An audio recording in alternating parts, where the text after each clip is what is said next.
Welcome to another session on the concept of management.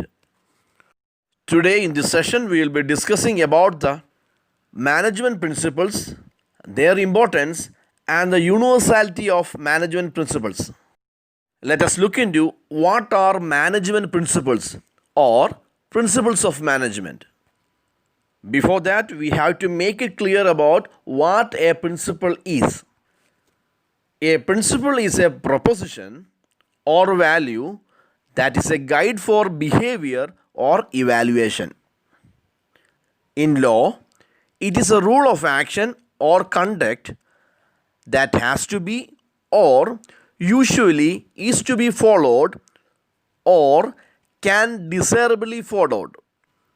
In other words, the principles are the fundamental truth that serves as the foundation of a system of belief or behavior or for chain of reasoning. And also, the principles are based on scientific study, enquiry and analysis. അതായത് പെരുമാറ്റത്തിനോ വിലയിരുത്തലിനോ ഒരു വഴികാട്ടിയായ ഒരു നിർദ്ദേശം അല്ലെങ്കിൽ മൂല്യം, അതാണ് principle അല്ലെങ്കിൽ തത്വം എന്ന് പറയുന്നത്. ഇത് പ്രവർത്തനത്തിൻ്റെയോ അല്ലെങ്കിൽ പെരുമാറ്റത്തിൻ്റെയോ ഒരു നിയമമാണ്. അത് സാധാരണയായി പിന്തുടരേണ്ടതാണ് അല്ലെങ്കിൽ അവിലഷണീയമായി പിന്തുടരാം.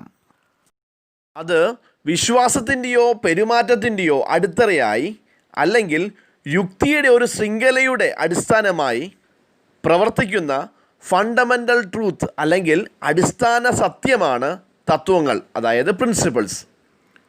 അതുപോലെ ശാസ്ത്രീയ പഠനം, സയൻറ്റിഫിക് സ്റ്റഡി, അന്വേഷണം, വിശകലനം എന്നിവ അടിസ്ഥാനമാക്കിയിട്ടുള്ളതാണ് ഈ തത്വങ്ങൾ. Management principles R statements of fundamental truth which provide guidelines for managerial decision making and behavior. Therefore, management principles are intended to apply in all organizations and are flexible in nature. For example, while deciding about the promotion of an employee, one manager may consider seniority, whereas the other may consider the principle of merit. Management തത്വങ്ങൾ അടിസ്ഥാന സത്യത്തിൻ്റെ പ്രസ്താവനകളാണ്. അത് manager തീരുമാനമെടുക്കുന്നതിനും പെരുമാറ്റത്തിനും മാർഗനിർദ്ദേശങ്ങൾ നൽകുന്നു. അതുപോലെ management തത്വങ്ങൾ എല്ലാത്തരം ഓർഗനൈസേഷനുകളും പ്രയോഗിക്കാൻ തീരുമാനിച്ചിട്ടുമുണ്ട്. മാത്രമല്ല അവ സ്വഭാവത്തിൽ ഫ്ലെക്സിബിളാണ്. ഉദാഹരണത്തിന്, ഒരു ജീവനക്കാരൻ്റെ സ്ഥാനക്കയറ്റത്തെക്കുറിച്ച് തീരുമാനമെടുക്കുമ്പോൾ ഒരു മാനേജർ സീനിയോറിറ്റി പരിഗണിക്കാം, മറ്റൊരാൾ മെറിറ്റിൻ്റെ തത്വം പരിഗണിക്കാം. It can be defined as principles of management are the guiding rules of law for managerial action, or it can also be defined as management principles are fundamental truth of general validity. അതായത് മാനേജ്മെൻറ്റിൻ്റെ പ്രവർത്തനത്തിനുള്ള മാർഗനിർദ്ദേശ നിയമങ്ങളാണ് മാനേജ്മെൻറ്റിൻ്റെ തത്വങ്ങൾ എന്ന് നിർവചിക്കാം. അല്ലെങ്കിൽ management principles എന്ന് പറയുന്നത് പൊതുവായ സാധുതയുടെ അടിസ്ഥാന സത്യമാണ് എന്നും നിർവചിക്കപ്പെടാം. ബോർഡ് ഓഫ് ഡയറക്ടേഴ്സ്, ചെയർമാൻ, മറ്റ് chief executives and also it helps the managers to tackle the diverse problems in a dynamic business environment. മാനേജ്മെൻറ്റിൻ്റെ തത്വങ്ങൾ താഴെ പറയുന്ന കാരണങ്ങളാൽ പ്രധാനപ്പെട്ടതും ആവശ്യമുള്ളതും ഉപയോഗപ്രദവുമാണ്. ഒന്നാമത്തേത്, യാഥാർത്ഥ്യത്തെക്കുറിച്ച് ഉപയോഗപ്രദമായ സ്ഥിതിവിവര കണക്കുകൾ മാനേജർമാർക്ക് നൽകുന്നു. അതുപോലെ മാനേജ്മെൻറ്റിൻ്റെ തത്വങ്ങൾ മാനേജർമാർക്കുള്ള മാർഗനിർദ്ദേശങ്ങളായി പ്രവർത്തിക്കുന്നു. മാനേജ്മെൻറ്റിൻ്റെ തത്വങ്ങളുടെ പ്രയോഗം ശരിയായ സമയത്ത് ശരിയായ തീരുമാനങ്ങൾ എടുക്കുവാൻ മാനേജർമാരെ സഹായിക്കുന്നു. അതുപോലെ ഒരു ഡൈവേഴ്സിഫൈഡ് എൻവയറമെൻറ്റിൽ പല പ്രശ്നങ്ങളും പരിഹരിക്കുവാൻ മാനേജ്മെൻറ്റിൻ്റെ ഈ തത്വങ്ങൾ അല്ലെങ്കിൽ പ്രിൻസിപ്പിൾസ് മാനേജർമാരെ സഹായിക്കുന്നു. Second importance of management principles are the optimum utilisation of resources. The management principles helps in the optimum utilization of human and material resources. It also helps the managers to foresee the cause and the effect relationship of their decisions and the actions. It helps the management to achieve productive results at a minimum cost and maximum profit. അതായത് മാനുഷികവും ഭൗതികവുമായ റിസോഴ്സസിനെ പരമാവധി വിനിയോഗിക്കുവാൻ management പ്രിൻസിപ്പിൾസും മാനേജേഴ്സിനെ സഹായിക്കുന്നു. മാനേജർമാരുടെ തീരുമാനങ്ങളുടെയും പ്രവർത്തനങ്ങളുടെയും കാരണവും ഫലവും മുൻകൂട്ടി അറിയുവാൻ ഇത് സഹായിക്കുന്നു.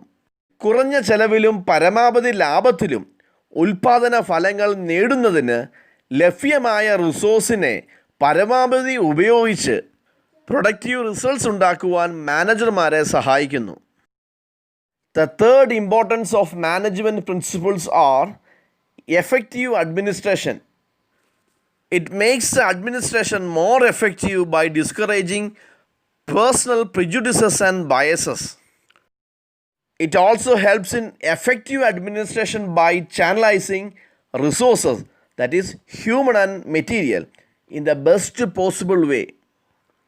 മാനേജ്മെൻറ്റ് പ്രിൻസിപ്പിൾസിൻ്റെ മൂന്നാമത്തെ ഇമ്പോർട്ടൻസ് ആണ് ഫലപ്രദമായ ഭരണനിർവഹണം. അതായത് വ്യക്തിപരമായ മുൻവിധികളെയും നീതിയുക്തമല്ലാത്ത കാര്യങ്ങളെയും നിരുത്സാഹപ്പെടുത്തി മാനേജ്മെൻറ്റ് പ്രിൻസിപ്പിൾസ് ഭരണത്തെ കൂടുതൽ ഫലപ്രദമാക്കുന്നു. ഹ്യൂമൻ റിസോഴ്സിനെയും മെറ്റീരിയൽ റിസോഴ്സിനെയും ഏറ്റവും മികച്ച രീതിയിൽ ചാനൽ ചെയ്യുന്നതിലൂടെ ഇത് ഫലപ്രദമായ ഭരണനിർവഹണത്തിന് കാരണമാക്കുന്നു. The fourth point is scientific decision. The application of principles of management makes the manager more realistic, thoughtful, justifiable, and free from personal bias. And also, the decisions taken on the basis of principles of management are subject to evaluation and objective assessment. Management principles ശാസ്ത്രീയ തീരുമാനമെടുക്കാൻ സഹായിക്കുന്നു. അതായത് മാനേജ്മെൻറ്റിൻ്റെ പ്രിൻസിപ്പിൾസിൻ്റെ പ്രയോഗം മാനേജർമാരെ കൂടുതൽ യാഥാർത്ഥ്യബോധമുള്ളവരും ചിന്തനീയവും ന്യായീകരിക്കാവുന്നതും വ്യക്തിപരമായ നീതിയുക്തമല്ലാത്ത കാര്യങ്ങളിൽ നിന്ന് മുക്തവുമാക്കുന്നു. അതുപോലെ മാനേജ്മെൻറ്റിൻ്റെ തത്വങ്ങളുടെ അടിസ്ഥാനത്തിൽ എടുക്കുന്ന തീരുമാനങ്ങൾ മൂല്യനിർണ്ണയത്തിനും വസ്തുനിഷ്ഠവുമായ വിലയിരുത്തലിന് വിധേയമാണ്. Fifth one is meeting changing environment requirements. The principles are in the nature of general guidelines. They can be modified and help the managers to meet the changing requirements of the environment. For example, with the rapid rise of online market, the offline vendors have also started selling their goods on the online platforms. അഞ്ചാമത്തെ point പറയുന്നത് മാറുന്ന പരിസ്ഥിതി ആവശ്യകതകൾ നിറവേറ്റുന്നു. Management principles പൊതുവായ മാർഗനിർദ്ദേശങ്ങളുടെ സ്വഭാവത്തിലാണെങ്കിലും അവ പരിഷ്കരിച്ച് പരിസ്ഥിതിയുടെ മാറുന്ന ആവശ്യകതകൾ നിറവേറാൻ മാനേജർമാരെ സഹായിക്കുന്നു. ഉദാഹരണത്തിന് ഓൺലൈൻ മാർക്കറ്റ് സെല്ലേഴ്സിൻ്റെ ദ്രുതഗതിയിലുള്ള ഉയർച്ച ഓഫ്ലൈൻ മാർക്കറ്റ് സെല്ലേഴ്സിന് സാധനങ്ങൾ ഓൺലൈൻ പ്ലാറ്റ്ഫോമുകളിൽ വിൽക്കുവാൻ തുടങ്ങി. The sixth one is fulfilling social responsibility.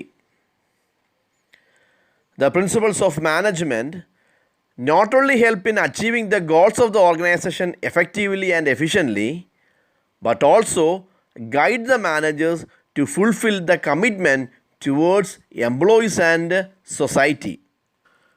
ആറാമത്തെ പോയിന്റ് പറയുന്നത് സാമൂഹിക ഉത്തരവാദിത്തം നിറവേറ്റുന്നു.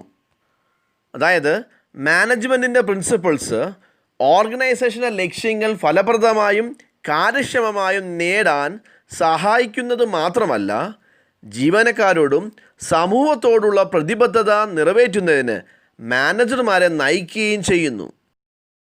The seventh one, management training, education and research. Proper understanding of the principles of management is the base of training, research, and development in the field of management. The management is taught on the basis of these principles, which helps to prepare the future managers.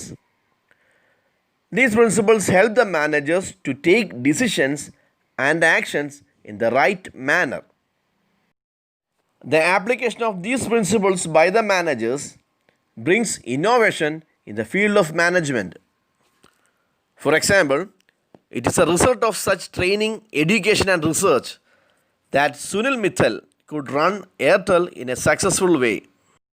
ഏഴാമത്തെ point പറയുന്നത് principles of management ട്രെയിനിങ്ങിന്, education, റിസർച്ചിന് സഹായകമാവുന്നു.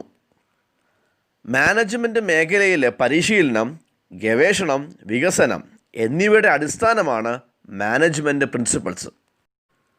ഭാവി മാനേജർമാരെ തയ്യാറാക്കുവാൻ സഹായിക്കുന്ന ഈ തത്വങ്ങളുടെ അടിസ്ഥാനത്തിലാണ് management പഠിപ്പിക്കുന്നത്.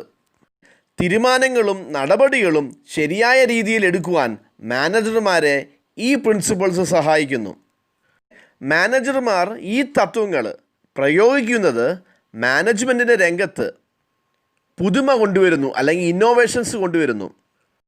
ഉദാഹരണത്തിന്, അത്തരം പരിശീലനം, വിദ്യാഭ്യാസം, ഗവേഷണം എന്നിവയുടെ ഫലമാണ് സുനിൽ മിത്തലിന് എയർടെലിനെ വിജയകരമായി പ്രവർത്തിപ്പിക്കാൻ കഴിയുന്നത്. The eighth one is achieving results economically. By understanding the management principles in the best possible manner helps in setting the realistic objectives. This will result in lesser cost of production and maximize the profit of the enterprise. അതായത് management principles മുഖേന സാമ്പത്തികമായി ഫലങ്ങളെ കൈവരിക്കുന്നു. മാനേജ്മെൻറ്റിൻ്റെ തത്വങ്ങൾ ഏറ്റവും മികച്ച രീതിയിൽ മനസ്സിലാക്കുന്നതിലൂടെ realistic ലക്ഷ്യങ്ങൾ സജ്ജമാക്കാൻ സഹായിക്കുന്നു. ഇത് പ്രൊഡക്ഷൻ കോസ്റ്റ് കുറയ്ക്കുകയും എൻ്റർപ്രൈസിന് ലാഭം വർദ്ധിപ്പിക്കുകയും ചെയ്യും. Next is about the universality of management principles. It means the principles of management are applicable to all types of organizations and organizational levels. It means that the manager uses the same manager skills and principles in each managerial position held in various organizations. Universality implies transferability of management skills across industries, countries, etc. It means that management is generic in content and is applicable to all types of organizations. There has been sharp disagreement about the universality of management process and functions. Scholars have different views about whether management knowledge is applicable everywhere or not. Management തത്വങ്ങളുടെ സാർവത്രികത. മാനേജ്മെൻറ്റിൻ്റെ തത്വങ്ങൾ എല്ലാത്തരം ഓർഗനൈസേഷനും organisation ലെവൽസിനും ബാധകമാണ് എന്നാണ് എൻ്റെ അർത്ഥം. വിവിധ ഓർഗനൈസേഷനുകളിൽ ഉള്ള മാനേജർ പൊസിഷൻസിൽ മാനേജർമാർ ഒരേ മാനേജീരിയൽ സ്കിൽസും പ്രിൻസിപ്പിൾസും ഉപയോഗിക്കുന്നു. വ്യവസായങ്ങൾ, രാജ്യങ്ങൾ എന്നിവയുടനീളം മാനേജീരിയൽ സ്കിൽസിൻ്റെ കൈമാറ്റം സാർവത്രികതയെ, അതായത് യൂണിവേഴ്സാലിറ്റിയെ സൂചിപ്പിക്കുന്നു. മാനേജ്മെൻറ്റ് എന്ന് പറയുന്നത് പൊതുവായ കാര്യമാണെന്നും ഇത് എല്ലാത്തരം ഓർഗനൈസേഷനുകൾക്കും ബാധകമാണെന്നും ഇതിനർത്ഥം. എന്നാൽ മാനേജ്മെൻറ്റിൻ്റെ പ്രോസസ്സിൻ്റെയും ഫങ്ഷൻസിൻ്റെയും യൂണിവേഴ്സാലിറ്റിയെക്കുറിച്ച് കടുത്ത വിയോജിപ്പുണ്ട്. അതുപോലെ തന്നെ മാനേജ്മെൻറ്റിൻ്റെ അറിവ് എല്ലായിടത്തും ബാധകമാണോ അല്ലയോ എന്നതിനെക്കുറിച്ച് സ്കോളേഴ്സിന് വ്യത്യസ്ത കാഴ്ചപ്പാടുകളുമുണ്ട്. There has been some arguments for universality and against universality. Let us discuss some of the arguments for universality. The first argument for universality is management process is universal. It means that the fundamental functions of management like planning, organizing, staffing, leading and controlling are the basic and are performed by every manager in all organizations. And also, the management process is similar among managers. That means we can see the functions of management everywhere in all organizations. The second argument for universality is management skills and principles are transferable from one person to another. It means that the management skills and principles are transferable from one person to another. When the skills and principles are transferred, then it is having the universal applicability. That means managers can be developed through education and training. യൂണിവേഴ്സാലിറ്റിക്കുള്ള വാദങ്ങളാണ് ഈ പറയുന്നത്. ഒന്നാമത്തത്, മാനേജ്മെൻറ്റിൻ്റെ process യൂണിവേഴ്സലാണ്. അതായത് planning, organising, staffing, leading, controlling തുടങ്ങിയവ മാനേജ്മെൻറ്റിൻ്റെ അടിസ്ഥാന പ്രവർത്തനങ്ങൾ. ഇവ അടിസ്ഥാനപരമാണ്. അതുമാത്രമല്ല, അവ എല്ലാ ഓർഗനൈസേഷനുകളിലും ഓരോ മാനേജരും നിർവഹിക്കുന്നു. മാനേജ്മെൻറ്റിൻ്റെ പ്രോസസ്സ് മാനേജർമാരുടെ ഇടയിലും സമാനമാണ്. രണ്ടാമത് അനുകൂലിക്കുന്ന കാര്യം, മാനേജ്മെൻറ്റിൻ്റെ കഴിവുകളും തത്വങ്ങളും ഒരു വ്യക്തിയിൽ നിന്ന് മറ്റൊരാളിലേക്ക് മാറ്റാൻ കഴിയുന്നു. ഈ കഴിവുകൾ ഒരു വ്യക്തിയിൽ നിന്ന് മറ്റൊരാളിലേക്ക് മാറ്റാൻ കഴിയുന്നതാണ്. കഴിവുകളും തത്വങ്ങളും കൈമാറാൻ കഴിയുമ്പോൾ തന്നെ അതിന് സാർവത്രിക പ്രയോഗക്ഷമതയുണ്ടെന്ന് പറയപ്പെടുന്നു. അതായത് വിദ്യാഭ്യാസത്തിലൂടെയും പരിശീലനത്തിലൂടെയും മാനേജർമാരെ വികസിപ്പിക്കാൻ കഴിയുന്നു. The third argument for universality is management skills and principles are transferable from one country to another country. That is, managerial skills can be imported and exported from one country to another. In the early stages of industrialization, many countries imported managerial know-how from industrialized nations. മൂന്നാമത്തെ അനുകൂലിക്കുന്ന കാര്യം, മാനേജ്മെൻറ്റിൻ്റെ കഴിവുകളും തത്വങ്ങളും ഒരു രാജ്യത്ത് നിന്ന് മറ്റൊന്നിലേക്ക് മാറ്റാൻ കഴിയും. അതായത് മാനേജറിയൽ സ്കിൽസ് ഒരു രാജ്യത്ത് നിന്ന് മറ്റൊരു രാജ്യത്തേക്ക് ഇറക്കുമതി ചെയ്യുവാനും കയറ്റുമതി ചെയ്യുവാനും കഴിയും. അത് വ്യവസായവൽക്കരണത്തിൻ്റെ പ്രാരംഭഘട്ടത്തിൽ പല രാജ്യങ്ങളും വ്യാവസായിക രാജ്യങ്ങളിൽ നിന്ന് മാനേജീരിയൽ സ്കിൽസ് ഇറക്കുമതി ചെയ്തിട്ടുണ്ട്. The fourth argument for universality is managerial skills can be transferred from one organization to another. It means that the knowledge can be acquired by anyone and anywhere. So it is not related to a particular type of organization. For example, the managing director of a company, the principal of a college, etc. are performing same basic managerial functions. നാലാമത്തെ അനുകൂലിക്കുന്ന ഘടകം പറയുന്നത്, മാനേജ്മെൻറ്റിൻ്റെ കഴിവുകൾ ഒരു ഓർഗനൈസേഷനിൽ നിന്ന് മറ്റൊന്നിലേക്ക് മാറ്റാൻ കഴിയും. അതായത് അറിവ് ഏതൊരാൾക്കും എവിടെ നിന്നും നേടാനാകുമെന്നതിനാൽ അത് പ്രത്യേക തരത്തിലുള്ള ഓർഗനൈസേഷനുമായി ബന്ധപ്പെടുന്നില്ല. ഉദാഹരണത്തിന് ഒരു കമ്പനിയുടെ MD അല്ലെങ്കിൽ ഒരു കോളേജിൻ്റെ പ്രിൻസിപ്പൽ തുടങ്ങിയവർ സമാന അടിസ്ഥാനത്തിലുള്ള മാനേജ്മെൻറ്റിൻ്റെ ഫങ്ഷൻസ് ചെയ്യുന്നു. We can say that there are 4 arguments supporting universality. One is management process is universal. The second one, the manager's skills and principles can be transferred from one person to another. The third one, manager's skills and principles can be transferred from one country to another. And the fourth one, manager's skills and can be transferred from one organization to another. Let us look into the arguments against universality. The first argument against universality is difference in objectives. There is a difference in objectives of the organizations.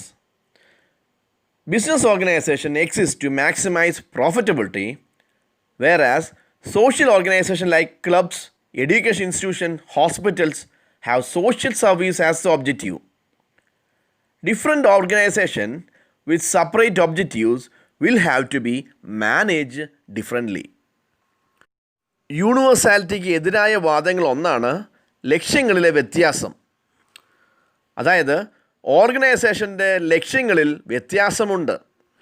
ലാഭം പരമാവധി വർദ്ധിപ്പിക്കുക എന്ന ലക്ഷ്യത്തോടെയാണ് business organisation നിലനിൽക്കുന്നത്. എന്നാൽ ക്ലബ്ബുകൾ, വിദ്യാഭ്യാസ സ്ഥാപനങ്ങൾ പോലുള്ള സാമൂഹിക സംഘടനകൾക്ക് സാമൂഹിക സേവനമാണ് ലക്ഷ്യം. പ്രത്യേക ലക്ഷ്യങ്ങളുള്ള വ്യത്യസ്ത ഓർഗനൈസേഷനുകൾ വ്യത്യസ്തമായി മാനേജ് ചെയ്യേണ്ടതുണ്ട്. The second argument against universality is difference in philosophies. The business organization has a different philosophy than a non-business organizations. For example, one may seek quick gains while the other may aim at long-term growth. These differences in philosophy exert significant influences on the organization structure, communication patterns, and employee morale.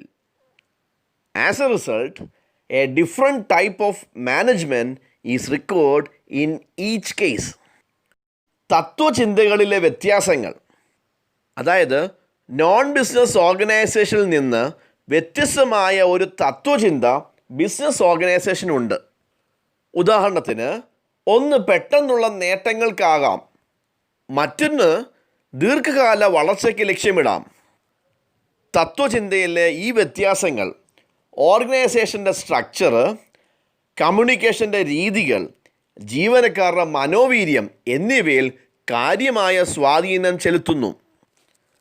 തൽഫലമായി ഓരോ കേസിലും വ്യത്യസ്ത തരം മാനേജ്മെൻറ്റാണ് ആവശ്യമായിട്ടുള്ളത്. The third argument against the universality is difference in culture. That is, the applicability of management principles is limited by a particular cultural situation. The manager operates in different cultures. If a country has a strong traditional, religious, and cultural bias towards non-scientific behavior, it will be difficult to introduce modern management methods. യൂണിവേഴ്സാലിറ്റിയെ പ്രതികൂലിക്കുന്നൊരു കാര്യമാണ് സംസ്കാരത്തിലെ വ്യത്യാസം. Management തത്വങ്ങളുടെ പ്രയോഗക്ഷമത അല്ലെങ്കിൽ applicability ഒരു പ്രത്യേക സാംസ്കാരിക സാഹചര്യത്തിൽ പരിമിതപ്പെടുത്തിയിരിക്കുന്നു. മാനേജർമാർ വിവിധ സംസ്കാരങ്ങളിൽ പ്രവർത്തിക്കുന്നു. ഒരു രാജ്യത്തിന് ശാസ്ത്രീയമല്ലാത്ത പെരുമാറ്റത്തോട് ശക്തമായ പരമ്പരാഗതവും മതപരവും സാംസ്കാരികവുമായ പക്ഷപാതമുണ്ടെങ്കിൽ, അതായത് എതിർപ്പുണ്ടെങ്കിൽ, ആധുനിക മാനേജ്മെൻറ്റിൻ്റെ രീതികൾ അവതരിപ്പിക്കുന്നത് ബുദ്ധിമുട്ടാണ്. So finally we can say that the arguments against universality are 1. Difference in objectives, differences in philosophies, and difference in cultures.